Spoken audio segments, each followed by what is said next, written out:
Hey everybody, what is going on? Hexlex here. Got another episode of Master Duel Academy for you. It's been a while since we've done this series. Master Duel Academy being my series in which we cover less specific decks and more general gameplay strategies and ways to improve within the scope of Master Duel and really to some extent Yu-Gi-Oh! As a whole. So today's topic is something that I have seen covered here and there, but not something I've seen a whole lot of concrete discussion on. Certainly not something I've seen get its own video or article topic within the Yu-Gi-Oh! Master Duel sphere. And that is best of one versus best of three gameplay, and particularly deck building is going to be the majority of what I talk about today. So for those who are unaware of the difference, I'll go ahead and define these terms real quick. I'm actually going to start by defining best of three because it's going to make the best of one term make more sense if we cover this one first. So for those who are unaware, best of three refers to the number of games played within a match of Yu-Gi-Oh! To determine the winner. For the TCG and some amount of OCG tournaments, I know OCG also has a best of one tournaments, but when it comes to the TCG in particular, pretty much every single TCG game is going to be best of three, regardless of if you play at local level, regional level, or if you compete at YCSs or WCQs. You're always going to be playing best 2 out of 3 games to determine who ends up winning the duel. Now, oftentimes with best of 3, again, in the TCG, in every single instance, there is also a side deck being a 15 card pile that you can swap between cards in your main deck between duels, as long as your main deck count and side deck count are the same after you are done swapping said cards. For Master Duel, this is sometimes a little bit different though. Master Duel tournaments, there are a number of them in particular that play best of 3, however, without a side deck. But regardless of whether or not a side deck is utilized or not, best of 3 always means that whoever wins the best 2 out of 3 duels in a match will be declared the winner. So now that we've covered that, let's talk about best of 1 in particular. So if best of 3 is winning the best 2 out of 3 games, or best of 3 games in general, in order to determine the winner, then best of 1 is when, well, you only play 1 game to determine the winner. And this is how Master Duel Ranked Ladder plays out. You know, you queue in for ranked, you hop into a duel, you either win or you lose, and then you rank up or down. It's not best 2 out of 3, it's just 1 and done. Now, from what I understand, there are some amount of OCG tournaments that do play the best of 1 format. The OCG and its tournament structures are not something I'm the most familiar with, so I can't speak on a lot of authority, but you'll also see best of 1 in some Master Duel tournaments, particularly the MCS will play its Swiss rounds as best of 1, and then Top Cut will be a best of 3. So some of the time you might have heard me in videos talking about the difference between a ranked ladder build and a tournament build. A lot of the time what I mean when I say those things is the difference between a best of 1 build and a best of 3 build.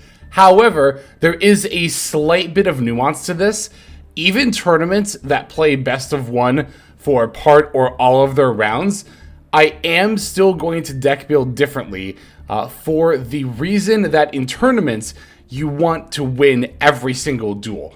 However, that's not always the case for playing best of 1 in ranked ladder necessarily. Now, of course, you're probably thinking, well, of course you want to win every single duel if possible on ranked ladder as well. Like, duh, yo, you're saying you want to lose? And of course not. No, of course I'm not saying I want to lose. But what I mean by that is when it comes to ranking up to Master or Master 1, right? You don't need to win every single duel in order to get there. Or even necessarily the vast majority of them. As long as your win rate is above 50%, you will eventually get to the top rank. Now, of course, the closer to 50% that your win rate ends up being, the longer it'll take you. However, you are generally allowed a pretty forgiving win rate when it comes to actually making progress in ranked ladder. Tournaments, on the other hand, are going to be entirely different. A lot of the time, even if there are a lot of Swiss rounds, you still need to have won all but 1 or maybe sometimes 2 of your duels in order to make top cut. But even if you lose 2, that's often still very, very dicey. And this doesn't even take into account single or double elimination tournaments in which literally every single win counts, especially single elimination. You have to win literally every single game. So what does this all mean from a deck building perspective? Well, when you can afford to lose more games or when you want to win all of your games, that is going to change not even just how you play certain decks or how you build them, but also what decks you might be playing in general. Another thing to consider when playing best of 1 versus best of 3 is going first or second. In best of 1, it's a coin toss. Whoever goes first, whoever goes second, and that's it. However, when you're playing best 2 out of 3 games, that means that you are always going to be going first at least one of the games, and you're always going to be going second also at least one of the games. Now, this could also, change. You're playing against a deck that wants to go second. You might actually end up winning the coin toss and taking the first turn, and then game 2, you take the first turn again, etc., etc. But generally speaking, in a best of 3, you can plan on always going first and second, at least one of each of those instances within each games. And this, for me in particular, is what most greatly affects how I build my decks for best of 1 ranked ladder, and as opposed to best of 3 tournaments, or again, sometimes best of 1 tournaments. Again, it just really depends. In fact, I can even illustrate a lot of the differences with talking about 2 different kinds of disruption. This is going to be the main difference in what I'm talking about when it comes to deck building. Let's check these out.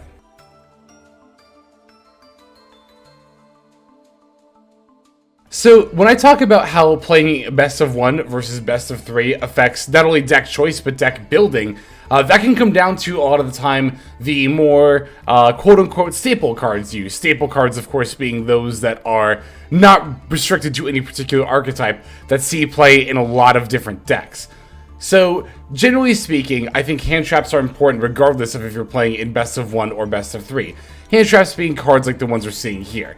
DD Crow, Effect Veiler, Duel and Lockbird, Max C, Cypher Gear Gamma, Ghost Ogre and Snow Rabbit, Ash Blossom and Joyous Spring, Ghost Spell and Haunted Mansion, Nibiru the Primal Being, and Infinite Permanence, to name what I consider to be probably the top 10 most common examples. However, I will say that I value hand traps much more highly in a best of 1 than I do as opposed to a best of 3. And in fact, I will go out of my way in a best of 1 to play more hand traps than some of the other kind of disruption cards I'm going to talk about here in a second. And that other type of disruption tool, in addition to hand traps that I'm going to be talking about here, are board breakers. Board breakers, as the name implies, are cards that are utilized in order to address either some or sometimes all of the cards on an opponent's board by removing them from the field before you then set up your own plays. Some popular examples of board breakers include Kurikara Divine Carnate, Lava Golem, Gamma Seal the Sea Turtle Kaiju, Raigeki, Harpy's Feather Duster, Change of Heart, Dark Ruler No More, Lightning Storm, Forbidden Droplet, and Evenly Matched. Whereas a lot of the times a hand trap will only be able to stop a single instance of an opponent's play, with some exceptions like Maxi, Duel and Lockbird, and Nibiru, which are definitely more impactful and have turn-wide or their own board sweeping effects. Board breakers, on the other hand, as opposed to a lot of hand traps, will actually be able to, again, address the entirety of what an opponent's put onto the field by themselves, especially cards like Evenly Matched and Dark Ruler No More being particularly effective at addressing boards that have a lot of cards that might threaten to negate your own on the field, or just disrupt your own plays in general. So that might make board breakers sound a lot better than hand traps when phrased that way. But when it comes to playing best of 1, especially on ranked ladder, a lot of the time, I actually don't like playing these board breaker cards. And in fact, as you can see, I haven't even crafted Change of Heart yet in Master Duel because I really don't feel the need, again, for ranked ladder, a lot of the time to play these kinds of cards. And the main reason that I don't like board breakers for ranked ladder is that these cards are really only good going second, because while they are very effective with what they do, getting rid of an opponent's board, your opponent has to have a board for you to be able to break. If you're going first, these cards really don't end up doing a whole lot, especially on, of course, the first turn, because naturally your opponent won't have any monsters on the field. And a lot of these board breakers, particularly stuff like Lightning Storm and Evenly Matched, no longer become effective at all if you put cards on your field. In fact, you will not be able to utilize them unless you more or less have an empty field. Now, I will say there is one notable exception here, and that is Forbidden Droplet, which is my favorite board breaker for the reason that it is actually the most versatile. This card is not too bad going first. Being a quick play spell card, you can set it, and its monster effect negation ability can be utilized to disrupt the opponent on their turn as well. Super Polymerization. Let's go ahead and show that card here. Super Polymerization is another board breaker type card that is similar to Droplet in that this is not only good to break an already established board, but you can set it and then use it as disruption. I didn't include it here in this set of examples because I wanted to include mainly 10 very generic cards you could put into any deck. Super Polymerization, of course, does require you to have fusion monsters in your extra deck to be able to go into. So when it comes to best of one, again, especially ranked ladder gameplay, hand traps are going to be ideal, in my opinion, because of their general flexibility. Nibiru, I will say, is, and also Cypher Gear Gamma, are probably the two of the least flexible hand traps, whereas, you know, with board breakers, we had Droplet and Super Poly that can, you know, are exceptions to the rule, can be utilized going first or second.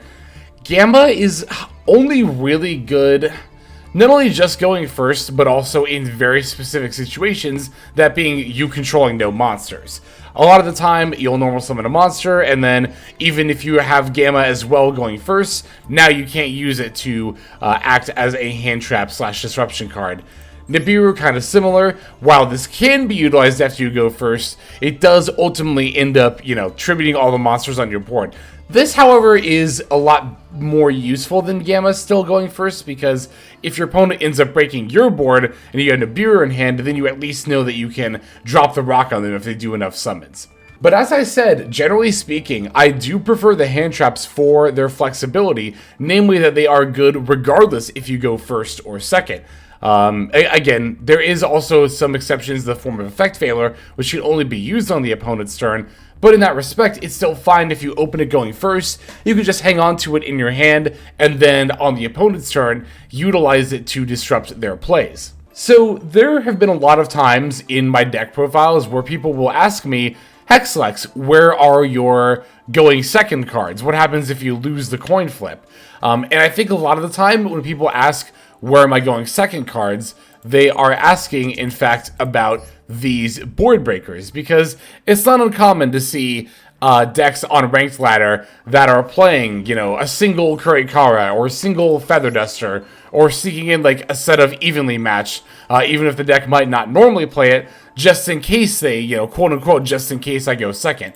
But again, for me, my going second cards are going to be the hand traps. I really think that these are the way to go a lot of the time for Ranked Ladder. There are some exceptions when it comes to the board breakers. There are some decks that, of course, want to go second a lot of the time, if not every single time, right? Decks that, even if they win the coin flip, will intentionally go second.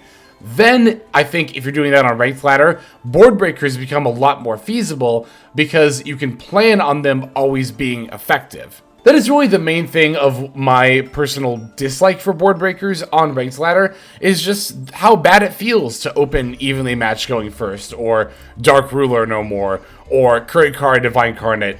You know, these three cards in particular, there have been instances where I have made an effort to try them out on Ranked Ladder for an extended amount of games, to do a really good playtesting set with them in there to see how I like it. And I ultimately end up dropping them pretty much every single time, just for all of the games where I go first, and the cards end up sitting in my hand for the whole game not being used, you know? It's something that feels like a very avoidable problem when it happens, which is, again, why I tend to prefer it. Now, I'm not saying that every Ranked Ladder deck that's playing any amount of these cards is bad, even if they're not specifically going second. Particularly, again, Forbidden Droplet, I think, is definitely a notable exception because it is good going first as well. Harpy's Feather Duster, I definitely don't fault people for playing at all because there is the concern of, like, you know, what if I play against a deck with a lot of back row and my deck can't handle that? However, at the same time, I think this same sort of, like, what if is often a hindrance to consistency when it comes to deck building. And that's something I did want to talk about outside of the scope of just disruption like board breakers and the hand traps as well. And that's going to be, you know, this of course being dependent deck to deck, the amount of gas you're playing. Gas, of course, being your actual plays, what your deck is intending to do, right? When it comes to consistency, if you're adding too many, well, I really wanted to make this point for board breakers, but the case is similarly true of hand traps. If you add too many of either of these cards, then you ultimately end up losing consistency. So a lot of the time, because hand traps for me in a ranked ladder deck are always a given, and hand traps are of course very, very good for best of 3 as well. Because they're good going first or second, you obviously still want your Maxis, your Ash Blossoms, your Nibiru if you're playing best of 3, right? So for me, a lot of the time, the inclusion of board breakers, if I'm not taking out hand traps, comes at the expense of my gas, of my extenders, of my engine, and removing those will ultimately affect my deck's consistency. And when it comes to playing on ranked ladder in particular, I tend to value consistency more than anything else, right? Because, again, every game is a coin flip, so I don't want to be in a situation where I'm winning the coin flip, and instead of opening the ability to make plays, I'm getting, like, evenly in Gamma Seal, right?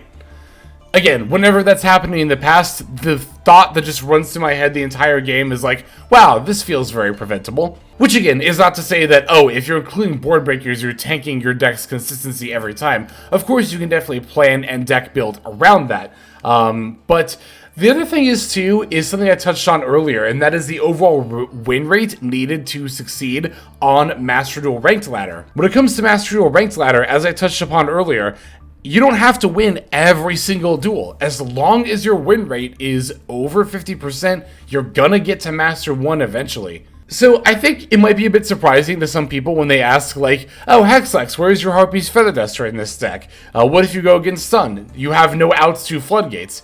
And my honest answer is, if I'm on Ranked Ladder and I go second against Stun, yeah, I'm probably just gonna lose. It sounds really weird and counterintuitive to just have that notion of, like, yeah, sometimes you're just going to lose. But when it comes to Ranked Ladder, very specifically, I do think that that is fine. However, in a best of 3, you do not have that luxury. And again, that's where board breakers become more and more critical. Not just in a best of 3, but in tournaments as well. So even if I'm playing in a tournament that's best of 1 Swiss, even though it's best of 1 there, I might still consider playing something like a Feather Duster or a Kaiju where I wouldn't normally, because every single game is going to account. And then I am actually concerned about the question of what if I go second. But yeah, again, if I'm on Ranked Ladder and they have the towers or all the floodgates, and you look at my list and you're like, you have no out to these, what could you possibly do? I'm going to be honest, sometimes my answer is like, yeah, we just concede and just go on to the next game. So now that I've talked about hand traps versus board breakers, I want to talk about decks in particular that are different between best of 1 and best of 3. Not just the deck build itself, but the decks that are feasible between best of 1 and best of 3. Let's start by looking at what I consider to be one of the best of 1 decks in Master Duel, not just at the current moment, but maybe even ever.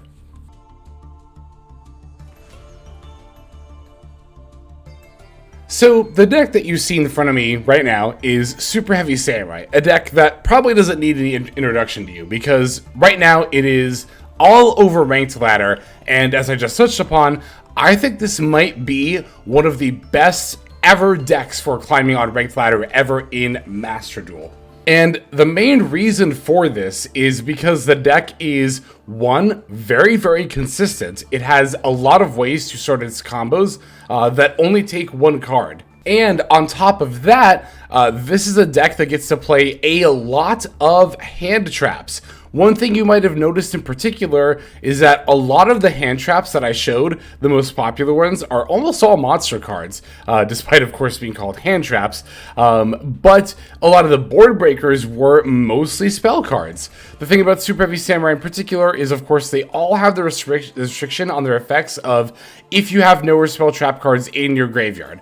That is a condition that must be met to activate any Super Heavy Samurai monster's effect. So in that regard, it definitely behooves you to play hand traps and not board breakers, because again, most board breakers are not monster cards, they're spell and trap cards. So this ends up being like kind of like the perfect marriage of success when it comes to these two factors in ranked ladder particularly, because again, we have 12 different cards here, 3 copies each of Motorbike, Soul Piercer, Wagon, and Wakaushi that can start your plays. And we get to play a total of 19 hand traps in this particular build. So having pretty much literally half your deck being that disruption in case you go second. This is like the ideal deck to either open first or second, because either way, as long as your hand is like multiple pieces of disruption and at least one way to do your combo, then you're all set. It doesn't matter if you won or lost the coin flip, you are definitely good to go. At the same time, you might have noticed that Super Heavy Samurai isn't topping quite as many tournaments. It doesn't seem like its performance on ranked ladder is necessarily reflected in the tournament results. And again, I think that's because that it doesn't have the ability to break boards. And if you're going second, we do still have the hand traps here, of course, but when it comes to, again, fully stopping plays, board breakers are always going to be more effective when it comes to an established board. And you know, a lot of the time, there are a lot of decks that can play through not just one, but multiple hand traps that might not have the same success against a board breaker. Mathmech being a great example. Mathmech is notorious for being able to play through hand traps and still end on like Terahertz, Heat Soul, Singularity, some combination of those monsters on the field. But if you slam down like a Lightning Storm or a Dark Ruler No More against the Terahertz, Heat Soul, just the Link monsters they have on board, there's not really a lot they can typically do to stop that from eating those monsters, right?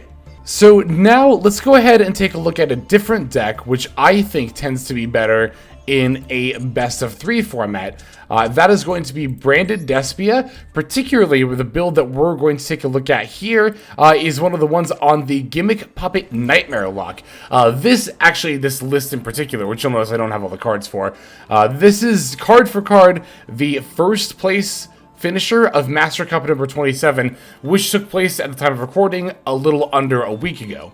So, Branded Despia, but particularly the variant that's doing the Gimmick Puppet Nightmare Lock, is going to be a kind of deck that is a lot better in tournaments, in a best of 3 format in particular, than it tends to be on ranked ladder in best of 1. And the reason for that being, and again, I'm going to mainly be focusing on the Gimmick Puppet Nightmare Lock, Branded Despia as a whole is, of course, more than fine for ranked ladder. Also a fantastic deck there, has a lot of playability going first or second. But when it comes to the Gimmick Puppet Nightmare Lock in particular, one, it's traditionally only good going first, or not necessarily only good, but it's most effective when going first, as you will then ultimately shut down the opponent's plays altogether when they try to start up their combo with your already established Albion Sanctifier, putting the Gimmick Puppet Nightmare on the board and giving them the lingering summoning condition of not being able to special summon except for Gimmick Puppet monsters. Now, again, I'm not saying this can't ever have, you know, some amount of utilization going second as well. However, obviously, if you're going second, your opponent has set up their board already, and stopping them from being able to special summon is not nearly as powerful. Not only that, but the combo line needed to set up the Albion Sanctifier, putting the Gimmick Puppet Nightmare on the opponent's board, can often be rather resource intensive and disruptible. I've heard more than one player say, 'cause, you know, I'm not necessarily the most experienced branded player myself, but I've heard more than one branded player say that you know, the Nightmare Lock just ultimately uses, too much resources, and if it gets disrupted, you're kind of SOL as a result.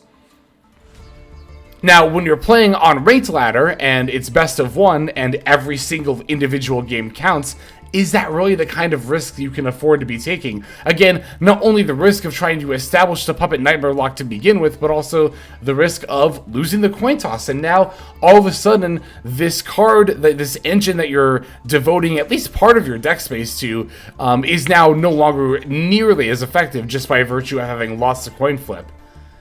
As opposed to best of three, where you will not only guaranteed go first at some point during the match, but even if you end up losing a game, or losing the coin toss, rather, it's not that big of a deal, even if you have the Gimmick Puppet Nightmare in your deck, because let's say the worst case scenario, right? You not only lose the coin toss, but you also lost the game because you bricked because of your Gimmick Puppet Nightmare engine.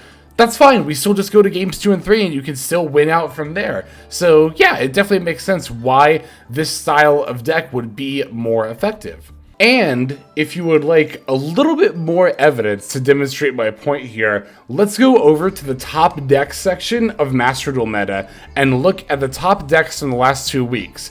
Particularly, let's look at the Master 1 decks that have been submitted in the last 2 weeks. When you sort by Master 1, as you can see, Super Heavy Samurai is by far noticeably here, 29 to 18 on Monadium being the next most submitted deck there. The most submitted deck for Master 1 when it comes to what people have been reaching the top rank with in the past couple of weeks. Branded Despia is all the way down here in 6th place with only 11 entries. However, if we toggle over to tournament mode instead, now look at this. Branded Despia is the top most submitted deck, with Super Heavy Samurai now being in 4th place. And I think that this very well demonstrates exactly what I've been talking about, right? As for which decks are better in tournaments as opposed to which are better on ladder. And I think a lot of the time, this is where a lot of confusion can come when it comes to trying to evaluate a format within Master Duel, because there are a lot of players who will use tournament results to apply that same sort of breakdown for ranked ladder. Oh, if Branded Despia is topping the most tournaments, then it must be the best deck of the format on ranked ladder as well. Similarly, a lot of people might go, oh, Super Heavy Samurai is everywhere on ranked ladder, so that means it's the best deck of the format. When really, of the format, of the meta, is the key phrase to latch upon there, because they are, whether they know it or not, specifically talking about either the best of one format, ranked ladder, or best of three format for tournaments.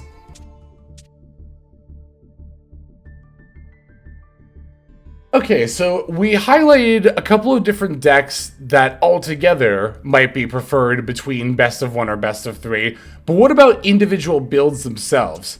I'm going to go ahead and look at a deck that I'm pretty familiar with and that can also be pretty versatile in how it's built, that being Mathmech.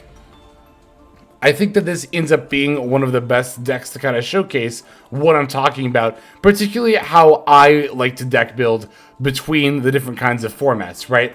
So here we have in front of me what I would probably just consider to be my personal ideal build for Mathmech for ranked ladder for best of one in particular. As you can see, we don't have any of the board breaker cards in here. I don't have Droplet, I don't have Evenly Matched, I don't have Lightning Storm, I don't have Kaijus, I don't have Harpy's Feather Duster, because I'm not really concerned about the kinds of boards / cards that those might stop. Again, to me, those are only good going second. Droplet being the notable exception, but Droplet, however, is also a pretty resource-intensive card. You gotta discard or give up a lot of cards from your board, and for Mathmech, every card counts. So Droplet is also kind of a deck-by-deck card, whether or not you can actually end up playing it. But again, for board breakers in a best of one, you know, if I go second and they happen to put out a Towers or a bunch of Floodgates, I'm just gonna have to try to play around it if possible. And if I can't, again, I'll just concede and go on to the next one. That to me is fine. One card that I think is good in both best of one or best of three, but I particularly like a lot in best of one, is Triple Tactics Talent. This is a phenomenal card. Again, I think particularly in best of one, because it's not only good going first or second, but it has very different utilities based on the situation going first or second in particular, right?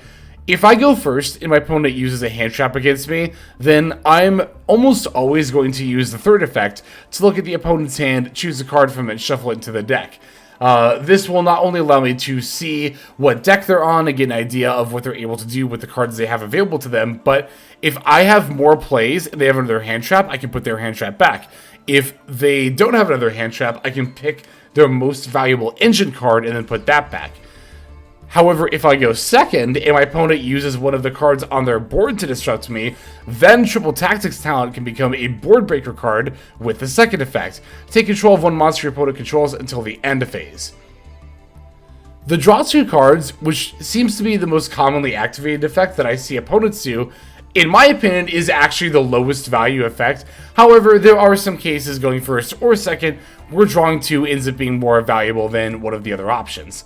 But ultimately, Triple Tactics Talent, again, a card I highly value in general, but is very, very good in Best of 1 because of its flexibility and what it offers going first as opposed to going second. Playing in Best of 1 or Best of 3 not only affects how many hand traps versus board breakers I play, but it can also affect the kinds of hand traps versus board breakers I play. Notably, in my Best of 1 build, you're going to see two Duel and Lockbird here. This is because in Best of 1, particularly Ranked Ladder, I'm expecting to see a lot of Super Heavy Samurai. So I definitely want the card that pretty much wholesale shuts down their entire turn once activated. Let's go ahead and pop over to the Best of 3 build here. It's going to be mostly the same, but it will ultimately end up being slightly different. Right off the bat, Duel and Lockbird, I only have one copy here as opposed to the two I had before. That's because Duel and Lockbird is generally a great card against the meta, and just because I'm playing in a tournament doesn't mean I don't think I'll ever see Super Heavy Samurai ever, but I'm expecting fewer people on it, and in general, in a Best of 3, I'm less concerned about stopping it, wholesale. Also, in a Best of 3, there's the case of the side deck, right? If side decks are allowed, then I can just side deck the other two copies if I do run into Super Heavy Samurai. You might notice also that in this Best of 3 build, I'm on Ghost Spell, whereas I might not always be on Best of 1, although I do think that Ghost Spell is also good in Best of 1, being a hand trap. But this is another instance of Best of 1 versus Best of 3 affecting what kind of hand traps I'm playing, right? In Best of 3, I expect more branded, particularly more bestial monsters, and bestial monsters are naturally a problem for the Math Mech deck, so Ghost Spell being able to negate them ends up coming in handy a lot of the time. But as you can see here, this style of deck is also set up very differently within its own engine stuff as well. Microcroder and Sunnet Conflict. A lot of the time when covering Math Mech, I've said I've not been too big of a fan of these cards, but I am mostly talking about Best of 1 Ranked Ladder in that. I will say there are a lot of instances that on my part I do fail to specify that, and I will try to make better note of that moving forward in the future. But for Best of 1 Ranked Ladder, I'm not the biggest fan of Microcode or Signet Conflict for kind of the opposite reason I don't like board breakers, right? I tend not to like board breakers because they're only good going second. Signet Conflict in particular is really only good going first, right? It's an Omni-Negate counter trap, which is of course a very, very powerful effect. However, if you don't set this up and set it on your first turn, it loses a ton of value moving forward. That's not to say, of course, there are some situations where if you go second and set this up and don't TK, and then you can use it on the opponents. I'm not saying it's never useful at all going second, but it's a lot more common for it to be just a dead card once you've lost the coin flip there. And again, we can also see some board breakers in the Best of 3 build here. Jizukiri the Star Destroying Kaiju and Harpy's Feather Duster. These cards that also I don't think are necessarily the best if you happen to win the coin flip in this case. But in Best of 3, again, I'm going to be going second at least some amount of the time, right? So even if I lose the coin flip, like, again, worst case scenario, I lose the coin, or I win the coin flip rather, and I open one of these cards. That's still fine, even if I lose the game for not having those engine cards, because I still have games 2 and 3 to recoup and recover and ultimately win. But one thing you'll also notice, another difference between the Best of 1 build and the Best of 3 build, is that in order to include these kind of board breaker type of cards, as well as the specific tech, we did ultimately have to sacrifice some consistency, some engine. In the best of one build, I am on the Firewall package. I love Firewall Defensor. It's a great one-card combo line that can, even with an extender, enable the Singularity. However, for the best of 3 build, you might notice that we are notably lacking the Firewall package and the Singularity. I have Link Spider instead in case we get hit with a Nibiru. And while I think that's fine, I think you could play either of these builds. And to be fair, again, I think this exact list that I have made for best of 3, you could take this to Ranked Ladder and get to Master 1 with it. I'm not saying that this is a deck that would not have any amount of success on Ranked Ladder, but again, with best of 3, I want to have room for these board breakers, but it did come at the expense of not being able to include as much engine as I would like to. This will ultimately hamper my deck's consistency, and as a result, it won't necessarily open its plays quite as often. But again, if I end up having a game where I don't open plays, even if I go first, in a best of 3, I have 2 other games to help recoup and recover from that. The other cool thing about playing these techs in a best of 3 in particular is when you think about the side deck, right?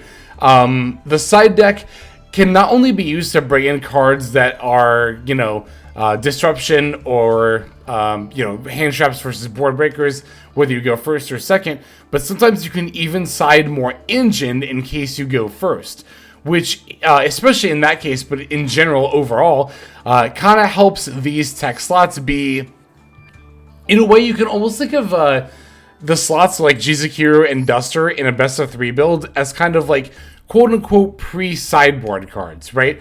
Like, they're cards that you might normally side deck, but because we have the best of 3 option, even if they're not useful, we can just swap them out later from other side deck cards that will be useful against a specific style of deck. So, again, a lot of the time, you can, especially a deck like Mathmech that can get away with playing less engine and more non-engine, you can even have a lot of these cards that are more sideboardy stuff in your main board all ready to go. Okay, so I think that covers pretty much everything I wanted to say about my thoughts on deck building for best of 1 versus best of 3, optimizing your list for whether you're playing in Ranked Ladder or in a tournament, and sometimes not even just your list, but even what deck in general you are bringing. I think this is really crucial to understand, especially if we are looking at tournament results or what we see on ladder, either or, but especially both, to try to determine where a deck stands in the meta. Because again, the meta isn't even just Master Duel as a whole. Are you talking about Ranked Ladder, or are you talking about tournaments? As we've seen, the two end up being very, very different. And like I said before, this is something that I think is very important to touch on, especially when it comes to evaluating a metagame and decks places within it, that I had not seen be a dedicated topic of discussion for a video, for an article, for like, even discourse on Twitter. I don't really ever see people talking specifically about how they deck build differently between the two formats and why they make the choices that they do. So hopefully this video was helpful to some of you to help kind of clear that up. This is something that I've been thinking about a lot within the last month or so, and I'm very, very glad to have finally sat down and hashed this video out. So I really hope you enjoyed it. If you did, definitely let me know in the comment section below. And if you are interested in other kind of topics that are more generalized for the Master Duel Academy format of video, definitely let me know in the comments as well. I would love to cover some topics that are pretty highly requested there. So yeah, like I said, feel free to let me know. Yeah, let's go ahead and do it though. Thanks for watching all the way to the end, but let's go ahead and just move now to our outro. Hey everybody, thank you so much for watching all the way to the end of the video. That means a lot to me. It's also a great way to support the channel, so thank you very much in that way as well. If you're interested in supporting the channel in other ways, like the very special patrons that I am thanking here, you can do so by checking out some of the links in the description. One of those goes to the Patreon, where you can join these fine find folk and support the channel that way. I do post daily content over on Patreon, so you do get something for supporting there. And if you're interested, I also have a coaching tier option as well. Details, again, will be on Patreon in the link below. Also in the description, linked below, is my Twitch page where I stream a few times a week. You can go ahead and check that out, follow or subscribe over there if you ever want to catch me live.